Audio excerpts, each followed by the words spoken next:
de todo o povo celestial. Você deve ter estranhado, a gente não compartilhou essa perícope da semana passada?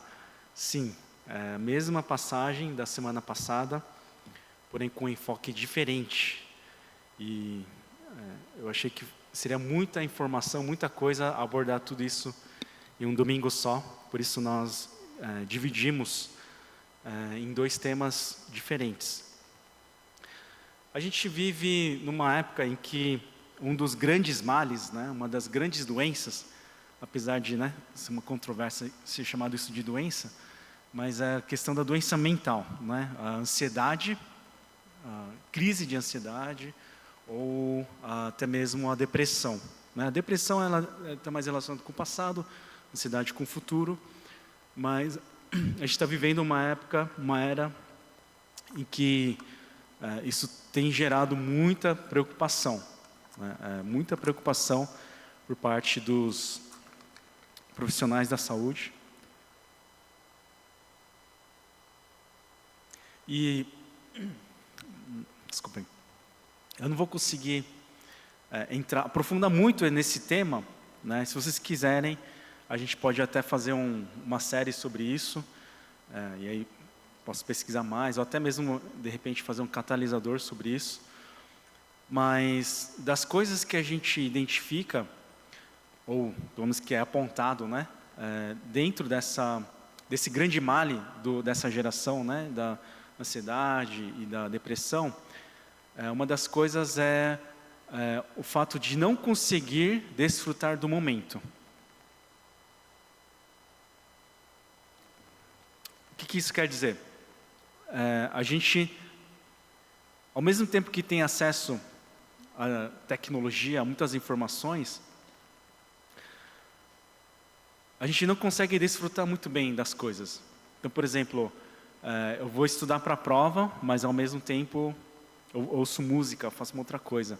Eu que estou com a minha esposa cuidando do nosso quarto filho, muitas vezes cuidando do filho, e ainda mais com o fone de Bluetooth, eu fico ouvindo podcast ou alguma entrevista de jornal, alguma pregação, alguma outra coisa assim. E, assim, a princípio nada contra, aproveita os momentos. Só que uma coisa que pode acontecer, um efeito colateral, é eu não desfrutar do momento que eu estou tendo com o meu filhinho.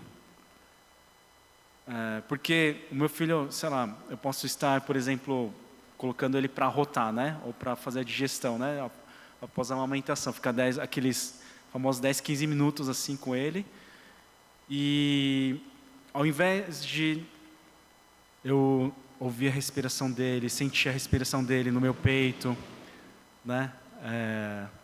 e curtir aquele momento, eu posso estar com a cabeça em outro lugar, em alguma notícia, alguma outra crise geopolítica, alguma outra coisa, e no final a gente não consegue lembrar do que a gente fez. Quando a gente sai para almoçar fora, assim, geralmente quem almoça sozinha, ou quando a gente vê o pessoal almoçando com colegas de trabalho, tem muita gente que almoça vendo o celular, Então eu não consigo sentir o sabor da comida. Eu não sei se a carne estava boa ou não, eu não sei se o arroz com feijão estava bem cozido. Por quê? Eu estou vendo outras coisas, estou vendo uma série, um K-drama, ou sei lá, qualquer outra coisa, e eu não consigo desfrutar daquele momento. Eu confesso que eu tenho esse desafio, E quais que são um dos efeitos colaterais? A gente não consegue aproveitar o momento conforme realmente a gente poderia ter aproveitado. Por exemplo, eu estou agora pregando, Aí tem gente, agora acho que nem tanto, que bom, porque não é indireta, tá? Pelo amor de Deus, mas tem gente que fica no celular. Aí eu, na minha inocência, no meu, no benefício da dúvida, eu penso, tá anotando o sermão, beleza. Mas às vezes o que acontece quando a gente está ouvindo alguém falar na frente? As mãos coçam, tal, o fenômeno da fila do banco, Se bem que hoje em dia resolve tudo com a internet, mas qualquer coisa, no elevador, qualquer coisa, até diria quem vai ao banheiro, assim, já pega aquele joguinho, começa a fazer scrolling, né, nas redes sociais e tal, e depois não lembra de nada, porque estava acessando coisas completamente desconexas, né, no presencial e no virtual. Né? E o que acontece? A gente fica com um coração apático. Né? A gente não consegue desfrutar do momento que está vivendo, não consegue ter empatia à dor do outro, né, que aí eu acho que já é mais grave, e a gente não consegue dar ouvidos à palavra de Deus. Eu acho que vocês vão ter que fazer para mim. Não está funcionando. Próximo slide. Isso. Aí eu pergunto, será que a gente está vivendo uma geração perversa? Como Jesus apontou, né, daqueles que... E esse é o motivo do tema, né, do título do sermão. Jesus apontou aqueles que não conseguem dançar com a flauta ou com a música e não conseguem chorar com o lamento. A gente ouviu uma notícia triste e o nosso coração está blindado. A gente não sente nada. É uma apatia completa. Isso pode acontecer dentro de casa. Às vezes tem alguém que está sofrendo e a gente está completamente a par do sofrimento do outro. Ou tem uma pessoa que se alegra e a gente pensa, para que se alegrar com isso? É tão pouco, tão pequeno. Né? Ou às vezes é inveja também. Enfim, pode acontecer várias coisas. Né? A gente não consegue ter a emoção correspondente ao momento em que a gente está vivendo. E aí, aprofundando um pouquinho mais, né? A gente não consegue dar ouvidos à palavra de Deus. A gente não consegue dançar e chorar no momento certo. Aí é grave, né? Será que... esse que vai ser meu controle remoto. Fica tudo meio embaçado, né? A gente não consegue... a gente fica alheio às coisas. Deus está agindo, Deus está manifestando o seu poder, Deus está cumprindo as profecias de séculos e de milênios, e a gente fica a par dessas coisas. Será que isso está acontecendo comigo? O alimento espiritual que a gente traz a cada domingo, por vezes pode ser bem rebuscado, né? E pode estar tudo bem, né, redondinho e tal. Às vezes pode ser uma verdade muito simples, ou você pode até pensar, o que eu vou fazer com isso? Ou você pode até pensar, eu já aprendi isso, eu já ouvi sobre isso. E de repente a gente menospreza um arroz com feijão e bife, né, simples, mas a gente não consegue desfrutar e a gente não consegue receber a graça que Deus tem preparado para nós. Então, esse é o convite, esse é o desafio que eu gostaria de deixar para nós, né, de nós dançarmos e chorarmos no momento certo. O primeiro ponto que eu quero destacar é que João Batista veio preparar o caminho do Senhor. Como? Pregando com poder e realizando o batismo de arrependimento. Entre muitas coisas que a gente destacou na semana passada, algumas coisas a mais que eu gostaria de falar sobre João Batista, é que entre os grandes homens da antiga dispensação, João Batista foi o maior de todos. E por que eu digo isso? Porque Jesus disse, dos nascidos de mulher, ele foi o maior. E também, muitos profetas apontaram para o Messias que iria vir ao longo dos séculos. Mas o João Batista, ele diz, eis o Cordeiro de Deus que tira o pecado do mundo. Ele falou diretamente, né, falando de Jesus, eis o Cordeiro de Deus que tira o pecado do mundo. E foi ele que preparou o caminho do Senhor. Ele foi o predecessor do Messias. Teve um nascimento milagroso também, porque a sua mãe era estéril, de idade avançada, mas ele nasceu, né? Teve um ministério, assim, elogiado por Jesus. Eu não consigo dar uma qualificação maior do que essa. E ele batizou Jesus. para que Jesus iniciasse o seu ministério público. Vale lembrar que o João Batista, ele pregava, né, poderosamente, ele denunciava os pecados, ele falava daquele que era maior do que ele, que estava por vir. E o batismo que ele realizava era o batismo de arrependimento. É diferente do nosso batismo que a gente faz hoje. Inclusive a gente está planejando abrir inscrições para o batismo em junho, né? Provavelmente depois da Páscoa a gente vai abrir, então quem quiser, já tem candidatos, né? Quem quiser pode se inscrever. Mas o batismo que a gente faz é da profissão de fé. É uma declaração também, sim, de que a gente morreu para o pecado, que a gente se arrepende do pecado, sim. Mas é uma profissão de fé, de que a gente recebe Jesus como nosso Senhor e como nosso Salvador. Mas o batismo do João Batista, era um batismo de arrependimento, né, de que a pessoa estava abandonando os seus pecados, de que ele entendia, ele reconhecia o seu pecado perante Deus. E Jesus, ele se submeteu a esse batismo, a qual Jesus não merecia, não precisava ser batizado. Tanto que João Batista fala, o Senhor vem até mim, eu que deveria ser batizado pelo Senhor. Mas Jesus, ele se submete à condição de pecador, mesmo ele não sendo pecador. Eu entendo que é como se fosse um prenúncio do que ele iria fazer, né? Depois de cerca de 3 anos depois, quando ele morre na cruz pelos nossos pecados, né? Para nos perdoar os pecados. Então João Batista, ele veio preparar o caminho do Senhor, pregando com poder e realizando o batismo de arrependimento. O segundo ponto é que Jesus, ele veio inaugurar o reino de Deus. Então, a vinda de Jesus marcava uma linha divisória, né? Uma nova era, um novo tempo foi inaugurado. Quando Jesus ele veio, ele inaugurou o reino de Deus. E Jesus, ele diz que o menor nascido do reino é maior do que João Batista, não pelas suas qualidades, né? Porque João Batista tinha muitas qualidades, inclusive algumas foram ressaltadas por Jesus.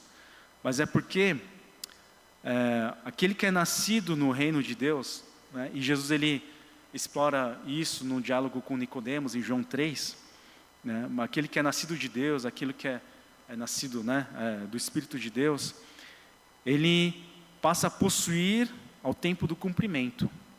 Né? Então os cristãos, nós hoje, que cremos em Jesus Cristo, nós nos tornamos filhos do reino e amigos do rei. É por isso que o menor nascido do reino de Deus é muito maior do que João Batista. E Jesus ele veio inaugurar esse reino que se estabelece em nós, né, se manifesta nos nossos corações. Então, se João Batista, né, ele veio proclamar, né, com poder, né, Jesus ele veio manifestar a sua graça, a sua misericórdia. Né, digamos assim, João Batista ele veio anunciar o funeral, Jesus ele veio para o casamento. Né? Então a gente vê um contraste no ministério dos dois. E o ponto, né, onde eu queria chegar, queria explorar um pouco mais, é que haviam pessoas que rejeitaram tanto João Batista quanto Jesus. Né? Então o terceiro ponto é dançar com a flauta e chorar com o lamento. Versículo 29 diz assim: todo o povo, até os publicanos, os cobradores de impostos, né, os que eram considerados traidores da pátria, né, eram piores do que os inimigos, né, porque cobravam impostos, né, cobravam, aliás, impostos para o povo pagão que estava oprimindo eles. Mas esses todos, os pecadores, o povo, reconheceu que o caminho de Deus era justo, sendo batizados por João. Ouvindo as palavras de Jesus, eles reconheceram que o caminho de Deus era justo, e eles haviam sido batizados por João. Ou seja, eles se submeteram, entendendo que eles eram pecadores. Mas, versículo 30, os fariseus, os peritos da lei, rejeitaram o propósito de Deus para eles, não sendo batizados por João. Os fariseus, pode parecer estranho, pode soar estranho, mas os fariseus eram gente boa. Por que a gente vê tantas vezes nos evangelhos os fariseus aparecendo? Porque eles tinham uma identificação teológica, e talvez a gente possa até dizer ideológica, né, na parte deles, com Jesus. Porque, por exemplo, os fariseus eles acreditavam na ressurreição, enquanto que os saduceus não acreditavam na ressurreição, né? Mas eles e os mestres da lei, eles rejeitaram o propósito de Deus para eles.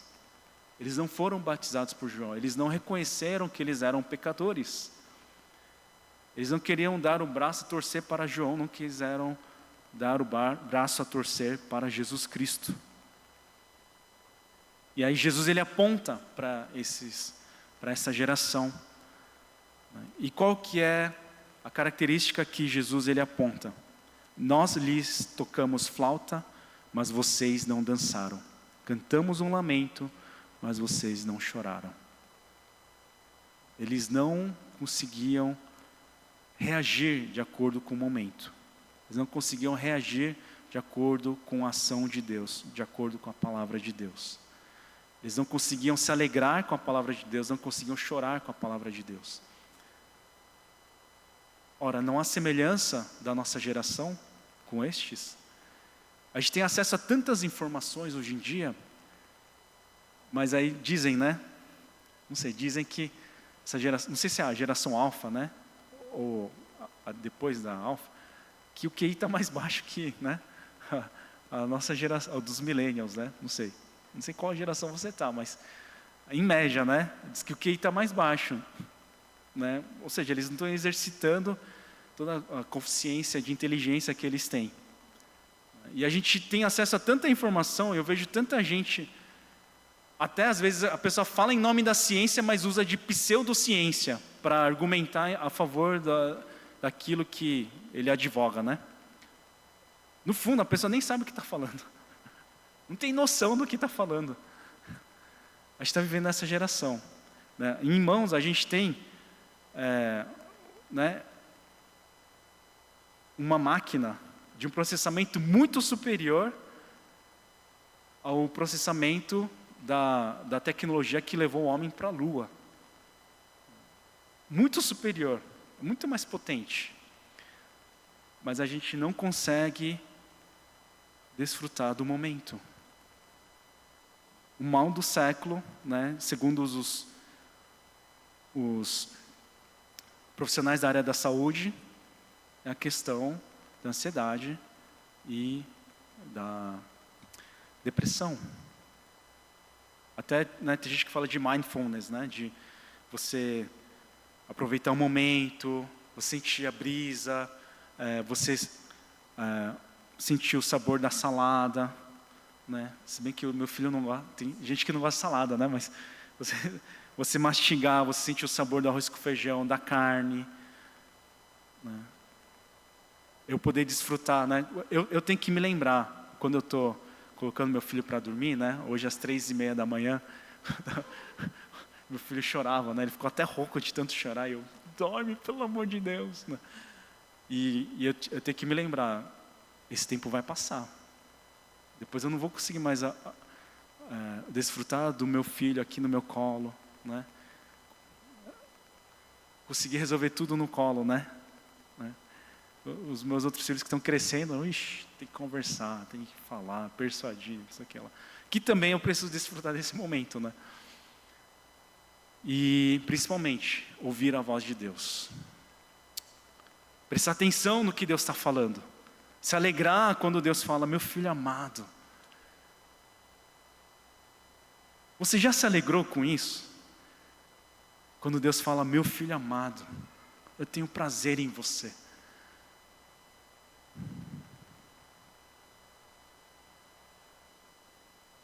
Ou chorar quando, através da leitura da palavra, através do compartilhar, você identifica que tem um pecado que você não confessou para Deus, que você não tratou, que você não reconheceu ainda, e chorar. A gente viu uma geração que tem pavor de sofrer, de chorar, né? A gente usa de escapismos, né? Um programa de comédia, um seriado, um jogo, qualquer outra coisa para fugir disso, desse sentimento. Não, a gente precisa chorar às vezes, a gente precisa sentir a perda. entender a besteira que eu fiz e confessar isso diante do Senhor. Depois experimentar o perdão de Deus, a misericórdia de Deus se manifestando, a misericórdia que se renova a cada manhã. Você acha que gastou tudo? Deus não tem mais, Ele não teria mais paciência para te perdoar? Cara, a Bíblia fala que no dia seguinte, né, as misericórdias de Deus se renovam. Está tudo lá à sua disposição. Chorar. A gente vê pais que têm medo dos filhos se frustrarem. E o que acontece? Eles crescem, vão para a faculdade, vão no mercado de trabalho, tomou uma bronca do chefe, já, não, estou com crise, eu estou com burnout. Nada contra, tá? Não estou menosprezando, pelo amor de Deus, nenhum sentimento aqui. Mas porque a gente tem receio dos nossos filhos se frustrarem, depois vai ser pior ainda, porque a sociedade não está nem aí para os nossos filhos. A gente pelo menos ama, né? A gente pelo menos quer o bem dos nossos filhos. Então é melhor eles se frustrarem enquanto estão perto da gente. É melhor eles chorarem enquanto estão perto da gente. Se ele por acaso se sentir só, é melhor ele se sentir só quando está perto da gente. É melhor a gente se frustrar no Senhor, estando no Senhor. É possível? É. É melhor eu me sentir sozinho estando no Senhor. É possível? É. A gente vê homens de Deus que tiveram depressão. Homens de Deus que tiveram depressão. Até o próprio profeta Elias, por exemplo, né?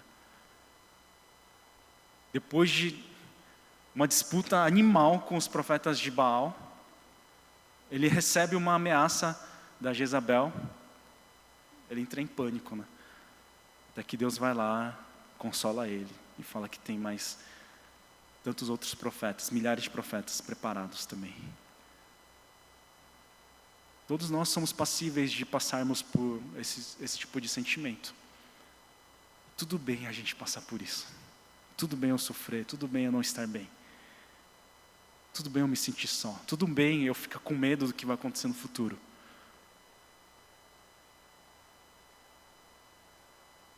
O convite é: se alegre no Senhor e chore no Senhor. Uma dica a mais é: se você compartilhar sua alegria, ela dobra. E se você compartilhar sua tristeza, ela diminui pela metade. Isso é o que o Senhor nos ensinou. Então, se João ele pregava uma mensagem severa e vivia de forma austera, né? Eles o recusaram, acusando de que ele estava endemoninhado. E se Jesus andava entre o povo, comia com publicanos, pecadores, ia nas festas, pregando uma mensagem de salvação repleta de graça, eles acusavam Jesus de glutão, beberrão e amigo de pecadores. Nada está suficiente, sabe? Sabe aqueles comentários, né, das redes sociais? Nada está satisfeito. Sempre tem que apontar alguma coisa. Não consegue desfrutar do momento.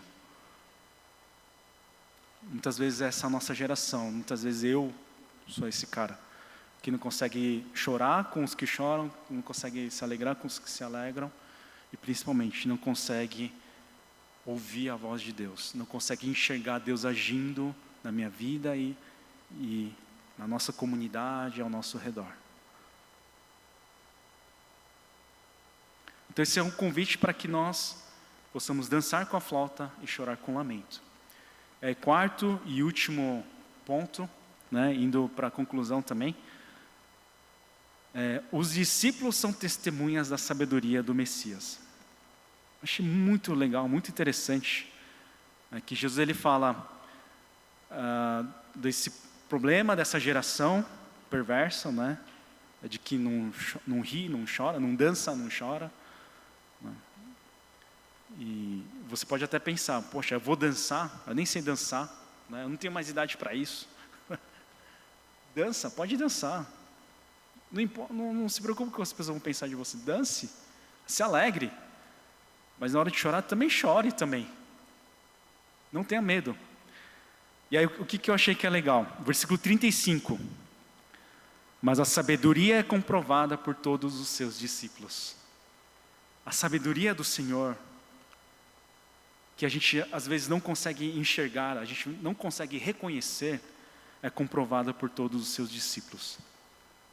Uau! Uau! O que eu entendo é que os discípulos são testemunhas da sabedoria do Messias, da sabedoria divina, da sabedoria de Deus.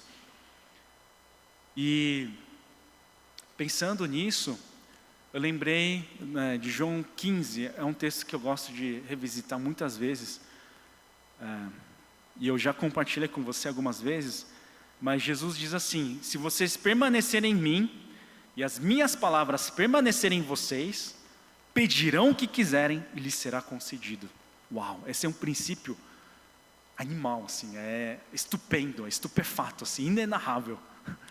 É algo, cara, tem uma maneira de fazer com que, se eu pedir o que eu quiser, Jesus, ele disse que seremos atendidos. Como? Eu permanecendo nele e as suas palavras permanecendo em mim. Eu permanecendo no amor do Senhor, o seu amor permanecendo em mim. Eu permanecendo na palavra do Senhor e essa palavra permanecendo em mim. O que acontece quando a gente permanece no Senhor? Quando a gente persiste no Senhor? Independente das circunstâncias, das emoções que a gente permanece no Senhor. O que acontece? Nós oramos com uma qualidade superior. Uma qualidade extraordinária. O que acontece? O nosso Pai é glorificado pelo fato de darmos muitos frutos. Então, através da oração, vamos ao próximo. Através da oração, quando as nossas orações são respondidas, isso gera frutos, né? Então, primeiro, permanecer no Senhor e a sua palavra em nós, as suas palavras em nós. Oração com qualidade superior e que gere frutos. Depois, o Pai é glorificado ao darmos frutos. O que Jesus ele fala por último? Próximo. E assim serão meus discípulos. Esse faz parte do processo de discipulado, de nos tornarmos seguidores do Senhor. Como nós nos tornamos discípulos do Senhor? Permanecendo nele. Permanecendo na tua palavra em nós, permanecendo no amor de Cristo Jesus, o seu amor permanecendo em nós. Então tudo que a gente faz, né? Lembra da nossa missão? Quem lembra da nossa missão? Vamos falar juntos? Os três e já. Vocês lembram? Ninguém lembra? É cativar as pessoas para que façam parte do povo celestial através da proclamação das boas novas e através do discipulado. Então tudo que nós fazemos é para proclamar o Evangelho, tudo que nós fazemos é para fazermos discípulos do Senhor, não só no microgrupo, mas no culto, no churrasco, no almoço, pós-culto, nos passeios, nas corridas, nos rolês da mocidade, nos campings e etc, etc. Tudo isso para que sejamos discípulos do Senhor. Tudo isso para quê? Para que nós possamos permanecer em Deus. Entendem qual que é a dinâmica? Se isso não acontecer, a gente não permanecer no Senhor, não tem como sermos discípulos de Jesus. A gente precisa permanecer no Senhor. E eu gosto desse verbo permanecer porque é um verbo ativo e passivo ao mesmo tempo. Porque eu preciso fazer de tudo para permanecer no Senhor. Eu preciso, como se a minha vida dependesse disso. E de fato depende, né? Eu preciso permanecer no Senhor, mas ao mesmo tempo, quem que faz as coisas não sou eu. Eu sou como um ramo que está na videira. É a videira que me dá seiva, que me dá o alimento, que me faz frutificar. Frutos que dão glória ao Pai. E através disso, nós vamos testemunhar ao mundo que Jesus é o Cristo, é o Filho do Deus vivo. Uma coisa que a gente precisa se atentar é a apatia. Esses dias eu estou assistindo muito um programa de reality show coreano. Eu vejo meio picado no YouTube, porque eu não assino nenhum canal coreano, né? mas é um reality show de casais que estão para se divorciar. Acho que foram 7 edições já, eu acho. E eles se candidatam ao programa, e aí participam 3, 4 casais de cada vez. E eles se candidatam porque um dos dois, ou os dois, tem vontade de se divorciar. Então, antes de se divorciar, a última chance é esse programa. E é bem interessante porque tem várias dinâmicas, né? Uma delas é, eles filmam, né? Colocam câmeras no apartamento, ou eles filmam algumas atividades que eles vão fazendo e tal. E depois eles conversam sobre isso. Aí tem um ator junto com o marido, uma atriz junto com a esposa. Tem outro cara que é apresentador, que ele media, eles dão palpite também, eles vão conversando.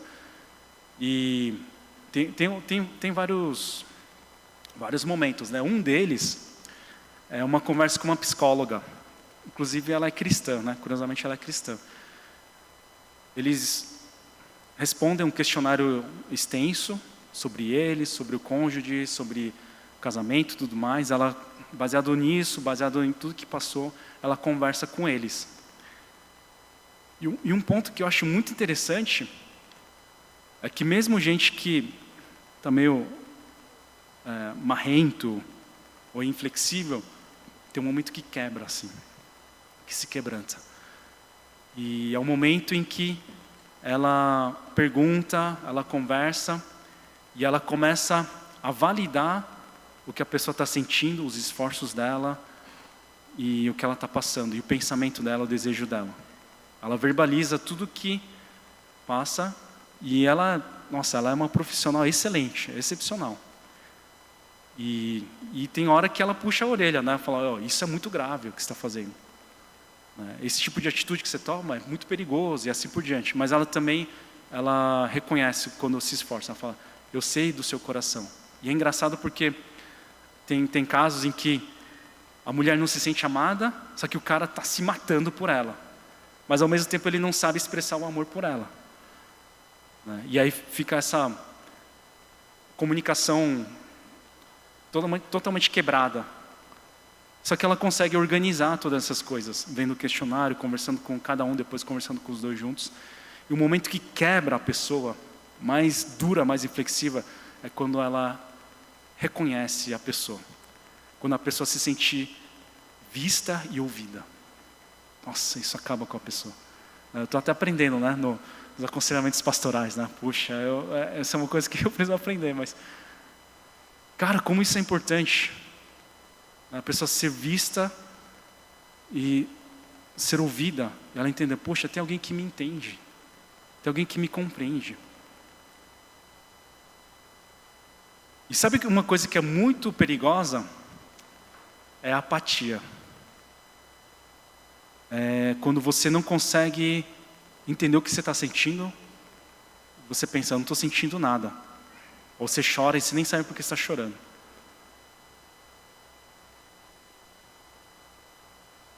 No ano passado, eu fui para um hospital psiquiátrico do governo para visitar uma jovem que havia tentado interromper com a sua vida.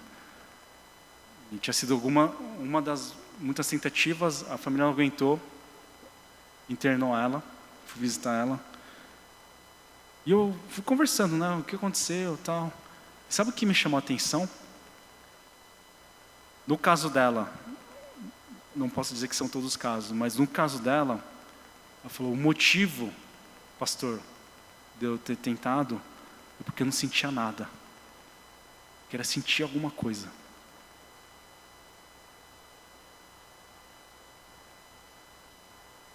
Isso é muito mais perigoso do que quando eu sinto raiva, frustração ou indignação. Porque esse tipo de sentimento me faz fazer alguma coisa, ir atrás de alguma coisa, atrás de uma solução, alguma coisa. Mas se eu não sinto nada, eu estou morrendo.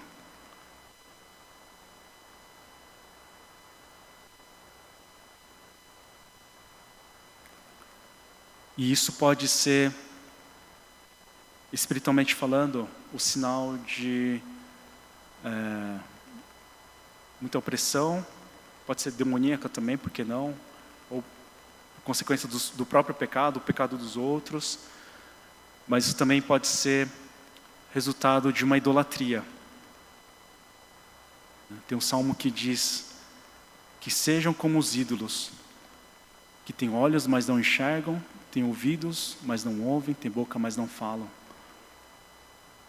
Quando a gente adora uma imagem, não necessariamente uma estátua, mas algo que a gente idolatra, que a gente ama mais do que a Deus, que a gente venera mais do que a Deus, isso consome a gente, isso acaba com a gente. E o convite que eu quero fazer é de ouvirmos a voz de Deus, de respondermos ao chamado de Deus, que vem em amor, que vem em misericórdia, para ministrar aos nossos corações. Que nós possamos dançar com a flauta e chorar com o lamento. Que Deus nos abençoe. Vamos fechar os olhos, vamos falar com Deus. Coloca o que você está sentindo diante do Senhor, sua frustração, ou até mesmo a sua apatia, coloca isso diante do Senhor.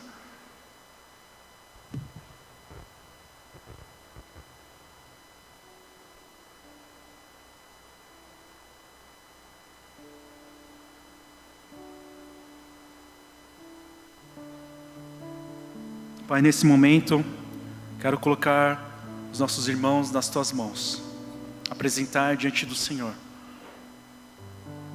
Ministra aos nossos corações, Pai, que a gente não tenha medo de se alegrar, que a gente não tenha medo de chorar, que a gente não tenha medo de dançar, que a gente não tenha medo de lamentar, que a gente possa fazer tudo isso no Senhor. Perdoa-nos nossa falta de fé, perdoa-nos, Senhor, nossa idolatria, perdoa-nos, Senhor, nossa falta de confiança no Senhor. Ministra aos nossos corações, que a gente possa ver e ouvir as pessoas que estão ao nosso redor, que a gente possa ouvir a Tua doce voz, que a gente possa ver a Tua mão poderosa agindo em nós, através de nós e em nosso meio. Nós possamos descansar no Senhor.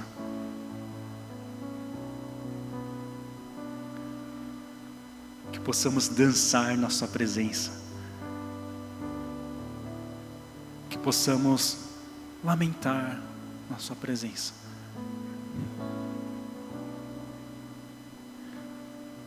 Ministra aos nossos corações, perdoa os nossos pecados, se tem alguma ferida,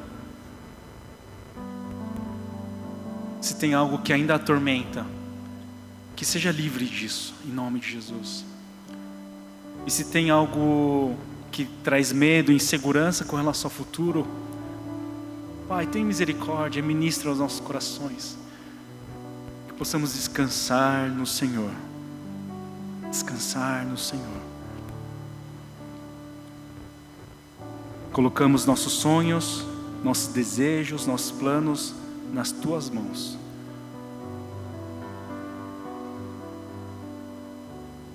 Obrigado, Pai, pelo Teu amor. Obrigado, Pai, por estar agindo em nosso meio agora neste momento. Assim nós oramos em nome de Jesus. Convido todos a ficarmos de pé.